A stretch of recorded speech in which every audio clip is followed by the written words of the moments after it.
Welcome to the podcast, Entrepreneur Perspectives, building and protecting your business one podcast at a time, a CADSource family production.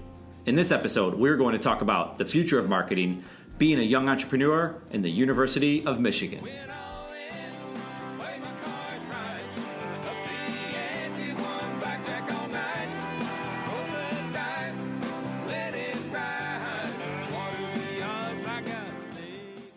Our guest today is Jake Fleshner, founder of Spade America. Jake is from Los Angeles, California, and currently attends the University of Michigan. Jake's company, Spade America, connects local, non-competing businesses with one another. With their new app, consumers can get discounts at their favorite local shops. Jake brings perspective of a young, learning entrepreneur who knows what it's like to hustle, as he proves by running his company while being a student at University of Michigan. With his experiences at a young age, we are thrilled to share his story with you. Let's get into it. Jake, welcome to the Entrepreneur Perspectives podcast. It's great to have you. Thank you so much for having me on, Eric. Absolutely. So we're going to get started with questions requiring a more thoughtful response and end with a round of rapid fire questions. You ready to get going? Ready to go. Let's do it. All right. So you are a college student. What do you tell older business owners that are on the fence about giving their business to a young entrepreneur like yourself? So being a 20-year-old here at the University of Michigan, it's very easy to underestimate a younger person's perspective, but at the same time, we also are the market. So what I always tell these business owners is that if you do end up giving us your business, we'll be able to really connect with our audience more than anyone else can. And at the same time, we have a different mindset than them, so we can really bring our younger spirit to any conversation and to any table. So to any older business owner, we really expect to give them the best that we have and also connect with our market more than anyone else can. Yeah, no, I love that you say we are the market. I mean, as you know, you spoke with John quite a bit before. John is a college student and he works with us, and I completely agree. He brings the perspective of someone we do not have at our company, someone who's in college, who's around devices, social media, whatever it is that's out there right now, which is, like you say, the market. So I completely agree with you. Not to be underestimated, I would say. You guys are not to be underestimated. So that's pretty awesome. So you heard the intro about you, but I can't do you justice in one opening statement. So aside from everything that you have going on, tell us something real about you that the audience wouldn't know. Sure. Something interesting about me that I don't know. I would say that other than chasing cool technology, cool ideas, and innovative ideas, it has to be that I chase total solar eclipses with my family. I've always been so interested in eclipses and how they worked. And one day I came out to my grandfather and I said, I think it's time that we start chasing them. So starting 10 years ago, my whole family and I started chasing total solar eclipses with all of us. What started out as a team of 16 of us ended up being 23. And we went all over the world, to China, to Africa, and really experienced these total solar eclipses. So anyone listening, if you've never done this before, add it to your bucket list and definitely check out a solar eclipse. Oh man, I've never met anyone done that, especially this year because it was so big. So where were you for the total solar eclipse this year? This year we were in Montana. Okay. And actually, a little fact: this year was the clearest eclipse that was ever seen in history. So if anyone was around there, it really was a thing of beauty. Yeah, so what's crazy is we're in Charlotte, North Carolina, and we only had to drive an hour and a half, not even, just to get into the total solar eclipse. Like Charlotte was at like 98%, and was able to go down there and experience that with my son. And like you're saying, like I still think about it. It's something that you can't describe. You see pictures of it, and it's like the first time you saw it, I would imagine it was probably the best time, but at the same point, like it probably keeps on getting, you find new things about it that you love, right? What was your favorite part about the total solar eclipse? After, the first part when it cleared. So I mean, when it got dark out, which is just surreal, and then when the the diamond effect, when it kind of shoots out to it was like for us, it was like out to the top right as you're looking at it. Yep. Like seeing that actually happen and actually not even thinking about that going to take place. Like you just think it's going to end and it just kind of passes through. It was just something, you can't describe it. I'm like, wait a second, what just happened kind of thing. And also this year, when it gets completely dark outside, all the birds start flocking. You don't really hear noises anymore. So it's basically silence for 2 minutes completely, and it's I live for that experience. Yeah. That's something that no one really knows about. Yeah, and it's coming back too, right? 2000, what was that? 2000, like 4 more years or something. I believe it's going the other way. Like it's going to go up to Texas, Ohio, that direction. Sounds about right. Yeah. So Haven't looked 4 years ahead. But yeah. No, I get it. That's pretty awesome. Can't plan too much far ahead. Yeah. So well, it's awesome stuff. I mean, obviously you have a desire to do amazing things with doing, chasing the total solar eclipse and also being an entrepreneur and being in school. So let's talk a little bit about your company, Spade. Tell us about that. Sure. Yeah. So thanks for asking. So basically, Spade is a marketing platform that gears to help local small businesses cross promote for each other. We at Spade always have thought that why aren't businesses, especially in the local neighborhood and the local atmosphere, working together? We really believe that collaboration is huge and connection is huge. So what we do is what we started out doing is we brought print advertisements from, let's just say, like a local pizza restaurant inside local apartment buildings. And from there, these print advertisements were all scannable through our mobile app. So consumers would come in, see the print advertisement inside an apartment building, take out their phone, pull out the Spade app, and scan it, and unlock discounts and content to the other place. So basically, it's an advertising platform that helps two businesses cross promote for each other in a localized environment. And also how we're different than other advertising agencies is that we don't really charge a lump sum upfront fee, let's say $500 to put your advertisement somewhere where you don't really know the data you're getting back. We only charge on a cost per redemption engagement model. So a business only pays when a consumer interacts with their ad, which is so different than other places. So we're really trying to bring the print advertising game to the mobile phone, because millennials and even people of the older generations are always going to be on their phones, and they're always looking for discounts and content. So that's basically the gist of our business, and we really see it growing down the line. Yeah, I can see that. So what is your ultimate goal for Spade? Our ultimate goal, it's honestly changing every day, because our whole team really believes that every day is going to bring up a new problem and a new solution. But down the line, we really see us being in every single college campus across the country and in every single local small business. We have really big mindset, we have really big goals, and we really see that every single business should be on this app, and every single consumer and college student would benefit from this. When you get out of school, is your goal to remain at Spade? As much as I want to think other things, and my parents are telling me differently, I really believe that Spade is the future, and I see it really growing. So the answer to that is yes. Hopefully my parents aren't listening to this, but the goal is definitely yes. Yeah. We're doing this after school. Now, who founded Spade? So my brother and I founded it together around 3 years ago. My brother, Alex Fleshner, shout out. He started working at Google, and we always thought together that our two favorite places in Los Angeles, where I'm from, one of them is a restaurant, a kosher fast food restaurant, and the other is a shoe store. And the business owners have always been friends, and they've always wanted to do business together, but they never really did it. So what we did is we created a partnership between them, and we always thought we can do this on a wide scale. So we just started the business from there, outsourced in India, and really made it happen. Yeah, so you saw a little bit of pain that was out there between these business owners, or maybe not even an obvious pain, but you knew that these business owners needed to connect somehow, and you became that intermediary for them to make that happen, which is what we talk about all the time, helping build businesses. You're ultimately saying, I want to connect you guys together so you guys can have a better business. And as a result, you're going to benefit from that as well. But it seems like you're just trying to help other companies grow their business. Exactly. Yeah. Exactly.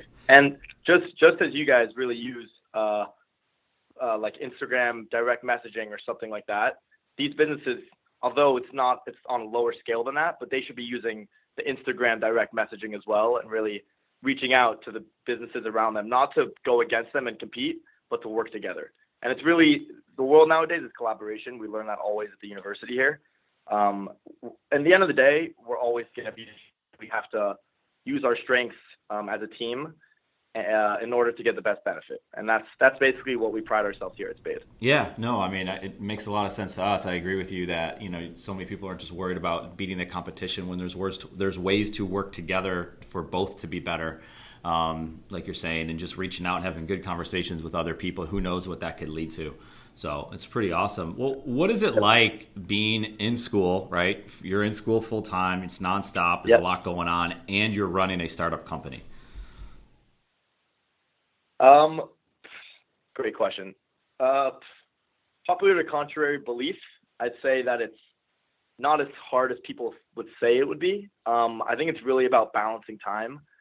So there's 86,400 seconds in a day. I think if you can get at least 70,000 of those seconds to be productive, whether it be sleeping or doing homework or really working on your business, you can get it all done. So I'd say first, it's really balancing your time. And then second, it's really focusing. There's a lot of distractions, definitely at a Big Ten school like the University of Michigan or Ohio State or Wisconsin or wherever. But if you can really gear into what you want to do, you really just need to focus on what.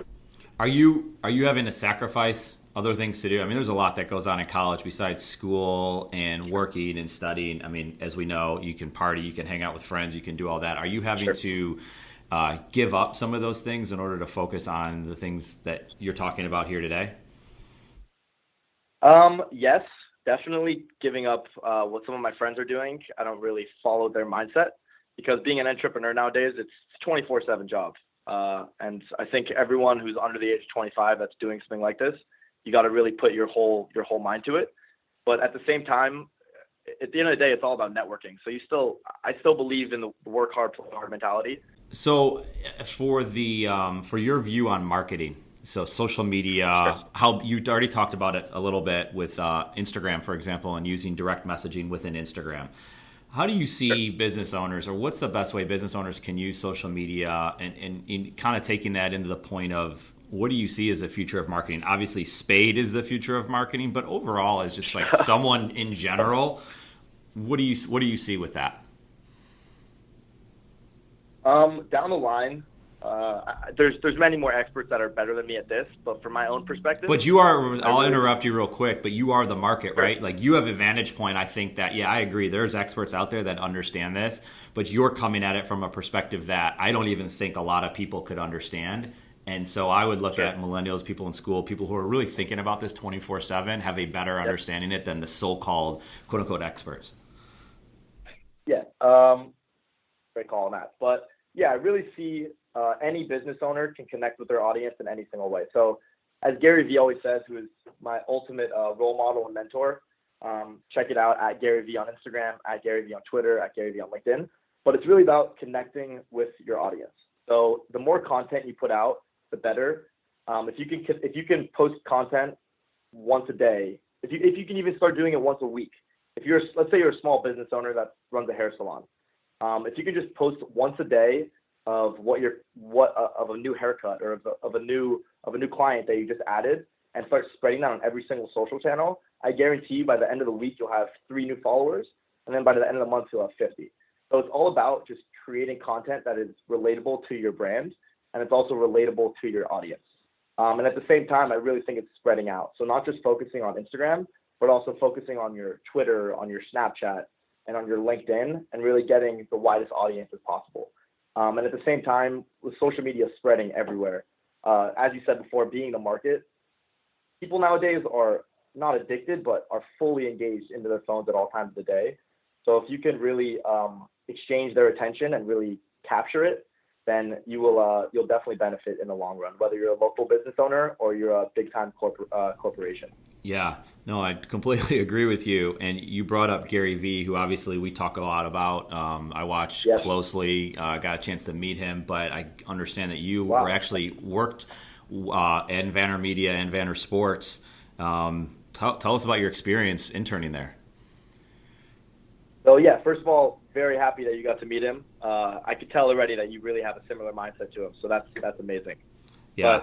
But working at Vanner Media was fantastic. It really changed my perspective on the whole digital and marketing agency and how it worked.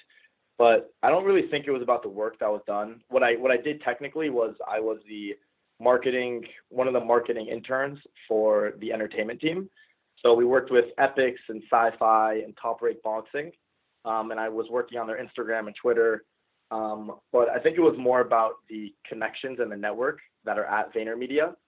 So walking into the office every day, they work in Hudson Yards. I'm not quite sure if you know about that, but it's an extremely big real estate project in New York City where there's fantastic companies all working together.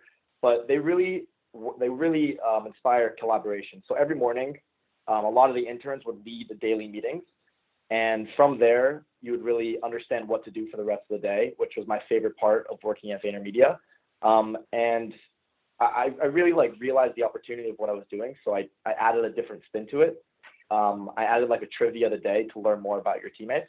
And just working at VaynerMedia, if anyone has a chance and if anyone's listening to this podcast that's under 25 and looking for an incredible internship, I highly suggest interning at VaynerMedia or applying, because they really teach you more than just the soft skills. You learn how to experience a big marketing agency and working with other people. Yeah. So did you have a chance to work with Gary himself at all? Did you have a chance to meet him while you were there? Sure. Well, as you probably know, Gary is always everywhere at all times. So a few times I got the opportunity of being in the elevator with him and having 14 seconds of his time. And then at the end of the internship, actually, they give each intern 5 minutes, a 5-minute conversation with him. Yep. And that was, I was looking forward to it the whole time, but towards the end, you sort of black out during it, and you really don't understand where you actually were. Yeah. But yeah, we all got a 5-minute, and it really was fantastic just being in his presence. Yeah, that's awesome. That's obviously an amazing internship, like you said, for anyone who's under the age of 25 or a chance to meet him or just listening or take in his content. I think a lot of people can learn from it in many different ways. So you were saying, though, when you would go into these meetings, you'd be driven to a direction of what you should be focusing on, but then you also had the ability to kind of create some new opportunities within that environment, like you said, creating the trivia, but they would set you on an agenda of what to think about, what to do. Is that correct? Yes. Always had, this is the goal of the meeting, but at the same time, feel free to be creative and go away from the norm and really set up where we want to be. Yeah. So the whole traditional mindset, especially at a place like VaynerMedia, is not thrown out of the window, but it's sort of put on hold. And they really believe in just getting the job done in any way possible. So it's not A to B to C. It's you start at A, find a way to end at C. Yeah. Yeah. And I was going to ask, Eric, where did you meet Gary? That's fantastic. Yeah. So in Charleston, South Carolina, they had an event called Dig South. And it's an entrepreneurial event, a lot of technology companies. I was actually surprised because it's an entrepreneurial event, but you had a lot of employees of companies that were there. So anyway, I was there and I was talking to someone and they had all of his new books, the Ask Gary V book that was there. And they said, do you want to buy a book? And I'm like, well, I have one. And he's like, well, if you buy the book, you can actually meet him. I'm like, yeah, how many copies can I buy?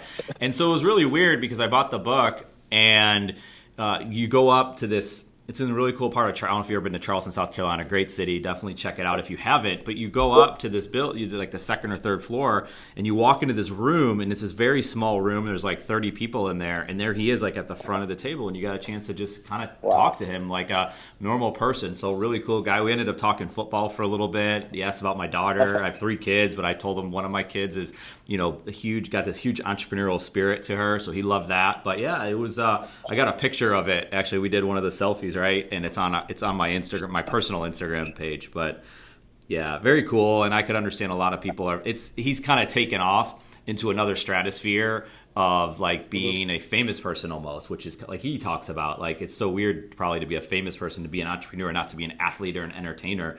Although I guess in a way he is an entertainer at this point. But exactly. And his ultimate goal is to buy the New York Jets. Yeah. So I hope you guys talked about that during the football game. So yeah, he really is trying to be in the sports world and also be in the entertainment world and also be in the motivation. So Vanner Sports, I mean, obviously it's a part of the whole world that they have going on there. Were you a part of that as well? So yeah. So what's also so great about VaynerMedia is they'll tell you whenever you want, please feel free to move to any other division for either a week or for 3 weeks or for a month. So I was lucky enough and always feeling blessed about this to work at Vayner Sports or to intern at Vayner Sports for 2.5 weeks. And that was an experience in itself. For those of you who don't know, Vayner Sports is a new sports agency that has, I think, 11 NFL clients as of now. That's run by Gary's brother, AJ. And they are really looking to be different than other sports agencies in that they look for off-field promotion rather than on-field promotion. So they're looking to really bring the marketing aspect to these individual sports athletes. And yeah, working for them was fantastic. It was really hands-on. And I actually got to sit on to client calls with actual NFL players, which was a dream in itself.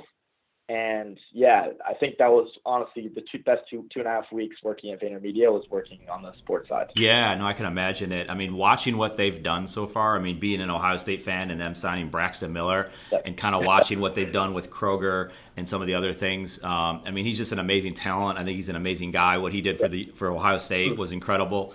But to really watch how they've kind of, like you're talking about, not just branding them on the field, but actually off the field. So when their career ends, as we know, these athletes' careers can end at any moment. And even if they don't last that long anyway. They're going to have a brand behind them. And we've talked with many sports agents, just even in the Charlotte area. And it just, you can see why they should be disrupted. You just see it instantly because they're so secretive. They don't want to talk about any of the stuff that they do. And here you go. You have, Vayner Sports just doing it a completely different way. And you can just tell the direction that they're going to go is they're going to disrupt the sports agency world, and as they should. And, definitely rooting for them and watching how they do it. It's pretty awesome. And it's amazing that you got to be inside of that to see it for yourself. So it's pretty great. And the agency world is a very cutthroat industry. And they really gear away from being cutthroat. They don't do anything under the table. They're all open and to the books, which I find is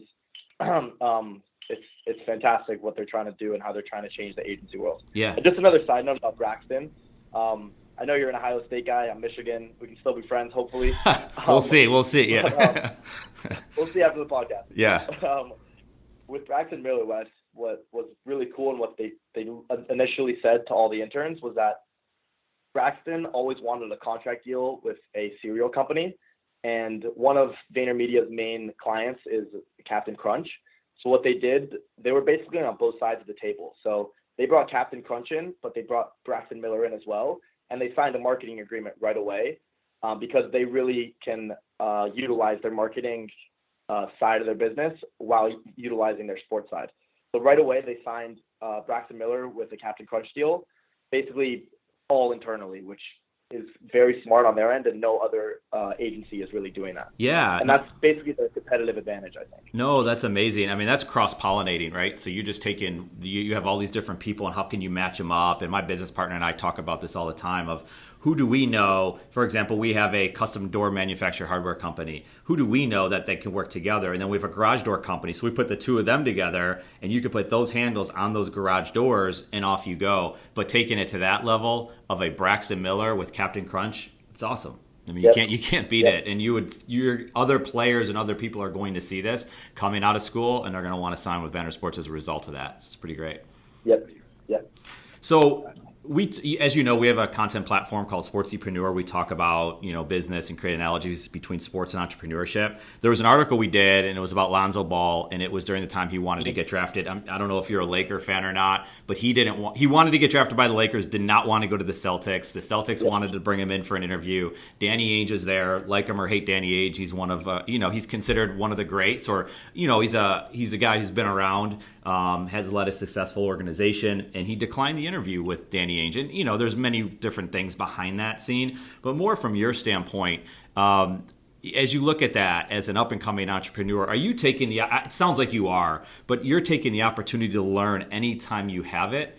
And how do you apply that? How do you being in school and learning all these different things, are you truly taking the time, do you believe, to learn everything that you can learn from all different people, even if you're not going to, quote unquote, play for the team in the future?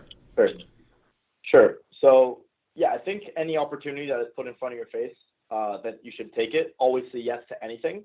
So in Lonzo Ball's case, Lonzo Ball, I think, is an incredible basketball player. Don't get me wrong, but he should be taking every single interview that he can. You never know where you're going to be. You never know what's going to happen to you. I think he should have taken the Celtics interview. But as a side note, just from personal experience, if you can afford to go to college and go to university and really learn academics and get knowledge that you've never really gone before, I personally think you should, because you never know what you're going to learn and the people you're going to meet. I think the university system is more about meeting people than it really is learning about textbooks, learning about how to really be book smart, as we say nowadays. But yeah, I think as in Lonzo Ball's case, he should have accepted the interview because it was put in front of his face, and there was basically nothing to lose. Right. And then you're out there taking advantage of whatever you can. But at the same point, like I could also see it from the standpoint of focus on the one thing that you want to focus on. And if that's getting on the Lakers, then do everything you can to do that and grow that hate for the Celtics from day one. So part of it, I can understand it. But I think from an entrepreneurship standpoint, when you are starting out, like, meet and talk to as many people as possible. And then once you hone in on it, then go all in on that part. So, yeah. Very cool. And it worked out for him. So it did. So he's on the Lakers, he and made it see really quick. That's right, exactly, and he knew it. And so from that standpoint, I think from his side of things, it makes a lot of sense. So now let's get into. You brought it up before. You talked about this Michigan and Ohio State thing. I think it's kind of a big deal. So Ohio State, Michigan. We're recording this. They've just played a few weeks ago. And Ohio State, I think they won the game. But anyway, we're going to get off of that real quick. You were talking to John, and something was interesting. After the game on campus, what is it like after losing to Ohio State, right? And possibly you're seeing players walk around the campus. Did you see anybody? What was that? What was going on? Just to start off, for all the followers, Michigan doesn't always lose to Ohio State. Just the last 5 years we've lost. Yeah. What is it like after campus? Honestly, for a week or two, we'll feel the pain, especially losing to Ohio State. But after a week or two, at the same time, we'll go back to studying, back to the work hard, play hard mentality, and getting ready for next year. Because once again, there's always next year. But for the meantime, yes, Ohio State is a better school than us in the athletic standpoint. But at the same time, we really pride ourselves on being more than just athletes. We pride ourselves on the academic realm as well. So yeah, it's very sad for a week or two, and you'll see people holding their heads down, crying to their moms, being very sad. But you get over it. Yeah, you gotta pick it back up, right? Did you see any players on campus soon after? Yeah, just being in the sport management major, I'm in classes with a few of them, and they definitely feel it. Some of them don't even come to class. They're home planning for the next game. Yeah. Well, they've come a long way. I mean, they obviously had some down years there with some coaching decisions that they had made. But, having Harbaugh there, whether they haven't had the great success maybe that they've hoped for, they're definitely back in many ways. And obviously the games are competitive. And if you lose by a few plays here or there, it's nothing to hang your hat on. I mean, they're definitely a good team. So I'm sure you've been there, right? It's the greatest rivalry in all of sport. And I don't think it's hard to argue with. I know a lot of other people would feel otherwise, but yeah, it's pretty amazing stuff, and it's a special. It's always mutual respect at the end of the day. Absolutely. I took my son the year Ohio State won it, 2014. He had been to an Ohio State before, but this is different, and he saw it as a young boy, being at the Ohio State Michigan game 2014. It's just you can't explain it. It's like the total solar eclipse, maybe in a way, but maybe a little bit different. But anyway, yeah. Especially at the Big House, which is the biggest stadium in the world. Yeah. Really I have not been to the Big House. Maybe one day I'll get there, but no, it's pretty awesome stuff. But Jake, it's a personal invite. We would love to have you. All right. We'll make that happen then. I definitely appreciate your insight into all the different things you have going on. Obviously, you're a busy guy, and it's amazing, like we talked about offline, to watch college students who have this hunger and this desire to really build their business, to build their brand before they even get out of college. Like, what an opportunity to recognize that and then to take advantage of what you've just recognized. So we appreciate you sharing those thoughts with us on this podcast. This podcast episode of Entrepreneur Perspectives is brought to you by CASCM. CASCM helps you, the business owner, engage with your audience like never before. CASCM partners with business owners like you to help you create your online presence through content marketing, which includes website development, content creation, content distribution, and social media management. From developing your story to execution, CAD/CM engages your audience. This is CAD/CM's passion. This is what CAD/CM does in its own business, and CAD/CM is excited to bring these services to you. Want to learn more? Simply visit cadcm.com. Those were the more thoughtful questions. Want to go into some of a rapid fire approach if you're ready for that now. 3, 2, 1. I'm ready to go. All right, let's do it. So what book are you reading right now? Shoe Dog by Phil Knight. It's definitely the best reads, and if you haven't read it yet, I definitely would suggest it. It's my favorite book, just without question. Favorite book ever. Oh, wow. Eric, okay, I guess we are friends then. It's it, man. Yeah, I just it's an emotional read even. So, man, I love it. What is your favorite social media network for business? I would say at the moment it would be Instagram, because it's the easiest way to connect with your audience, and it's very visual, whereas Twitter and Snapchat's hard to get a good clientele, but Twitter, it's all actual words. I think Instagram is more visual and images, and that's what especially people my age are looking for. Yeah, I love how you say right now, because that could change tomorrow, right? Or it could change this afternoon if Instagram changed the game. That's the thing we don't know, is what's going to happen with social media. We have zero control over what these companies are going to do with their platforms, and that could change the way you or I, look at it. Yep, exactly. What is the number one, it's a little off, what's the number one app you and your friends in school use? Social media network, social media app. Definitely, I'd say Snapchat. Is it? Okay. Snapchat is very big. Yeah. Especially now that they're adding more stories and more content on the Snapchat. Yep. It's basically just become addicting. Yeah. It's the number one app that everyone opens all the time. It's the easiest way to connect with your friends, whether it be at school or whether they're far away.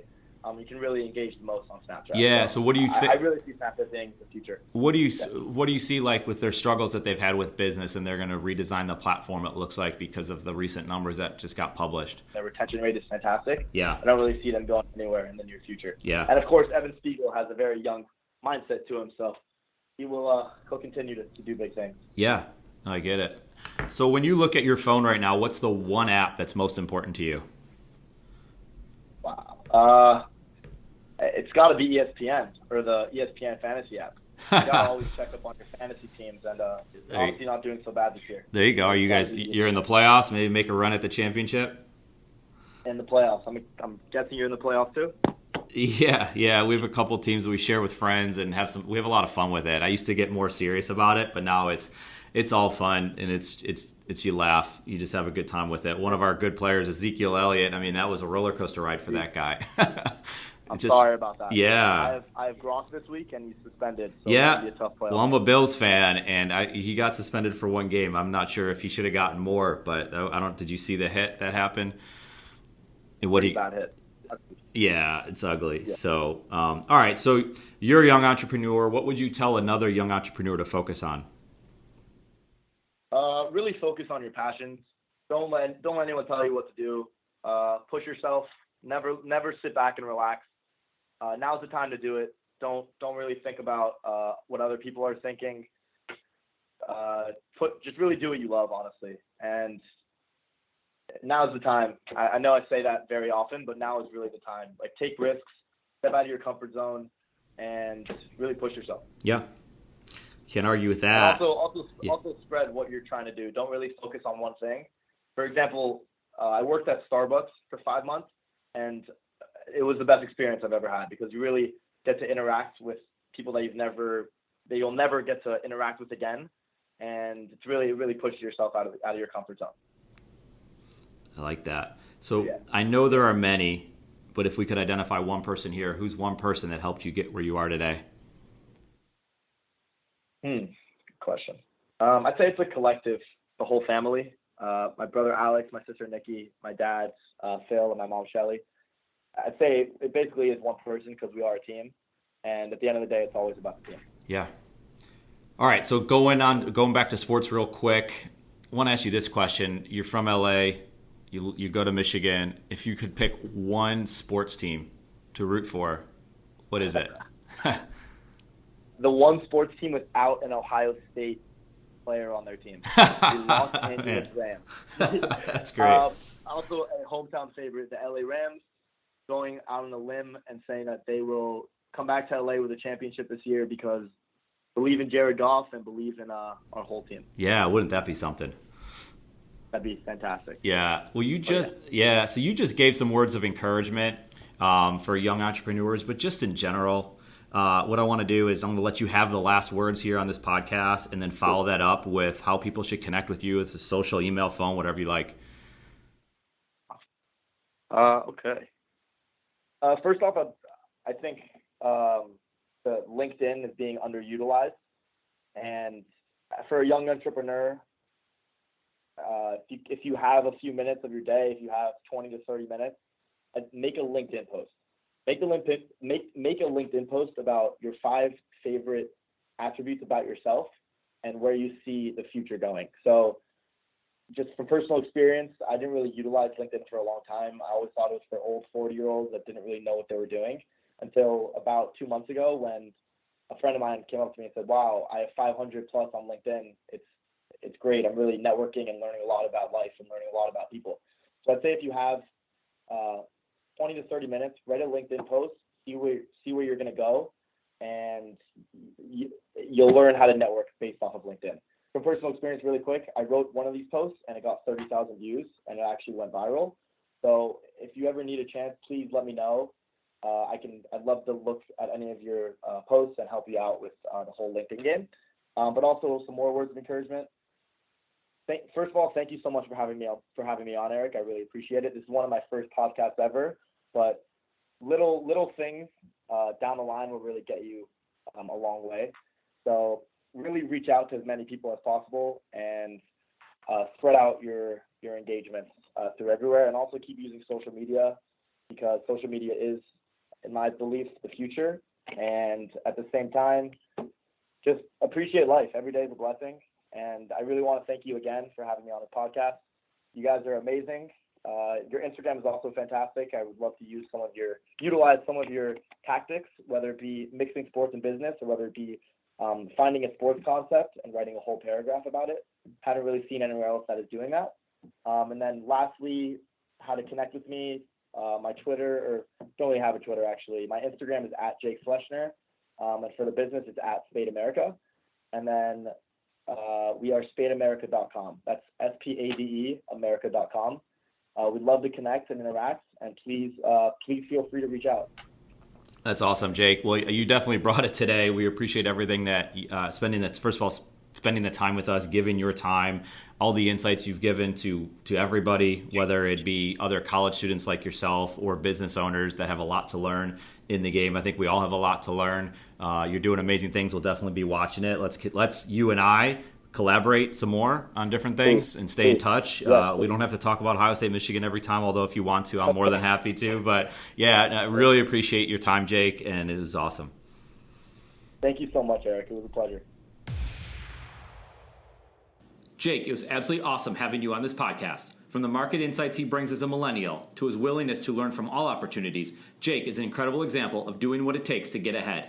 The perspectives he brings as a young entrepreneur are now perspectives you as a business owner and entrepreneur can use for yourself. And for that, Jake, thank you. And for any individual looking to learn more about running a business while being in school, I would encourage you to reach out to Jake. If you have questions, feel free to reach out to me directly. You can contact me on Twitter @Eric_Kaz or with the same name on Instagram. Or you can find us at KazSource.com with links to us on the different social networks. Thank you for listening to our KazSource podcast, Entrepreneur Perspectives, building and protecting your business one podcast at a time. And until next time, we're out of here. Oh, wait, and one more thing before we go, Jake. OH.